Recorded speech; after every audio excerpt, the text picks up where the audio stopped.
Le 19 janvier 2016, à Clisson, le lycée Aimé Césaire et le musée du vignoble nantais signaient une convention de partenariat éducatif dans le cadre de l'opération nationale La classe, l'œuvre. L'occasion pour le pays d'art et d'histoire et le musée du vignoble nantais de mettre en avant le patrimoine du territoire.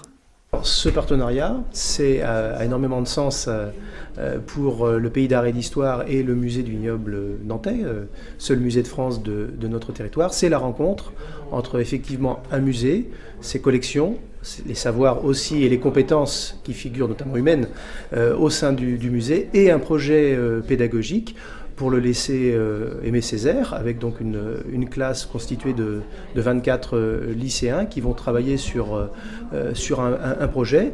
Et ça correspond à ce qu'un certain nombre d'élus veulent mettre en place, c'est-à-dire l'appropriation des habitants, de leur territoire et des outils dont on dispose. Et le musée est un formidable outil de connaissances, de savoir, de savoir-faire au sein du pays du vignoble nantais. Donc c'est une belle rencontre, une belle opportunité d'appropriation, de connaissances et de diffusion des savoirs.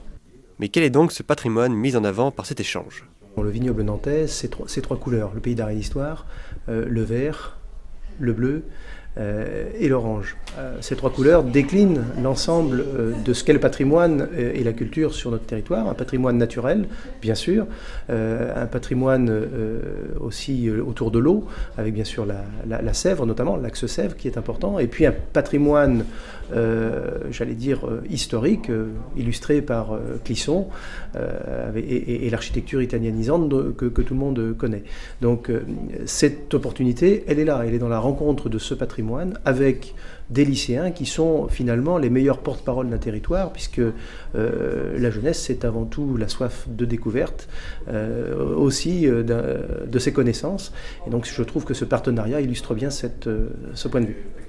Point de vue auquel adhère le lycée Aimé Césaire, qui depuis son ouverture en 2013 propose aux élèves de seconde une option patrimoine et création artistique. On est dans la logique de ces enseignements de découverte et d'exploration qui sont obligatoires en classe de seconde. Donc je rappelle, les élèves doivent choisir deux enseignements d'exploration, un à dominante économique et puis un autre en fonction de l'offre de formation proposée par l'établissement. Pour ce qui nous concerne, nous avons un EDE particulier qui met en avant le travail autour des patrimoines. Et effectivement, ça concerne 24 élèves, c'est un EDE à effectif limité.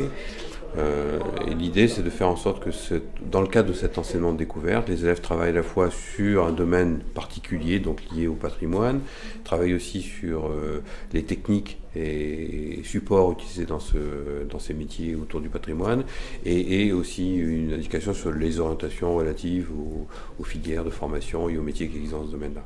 Alors pour nous, c'était intéressant aussi par le biais de cette EDE d'ancrer l'activité du lycée dans le contexte d'un territoire particulier. C'est ça le but du jeu.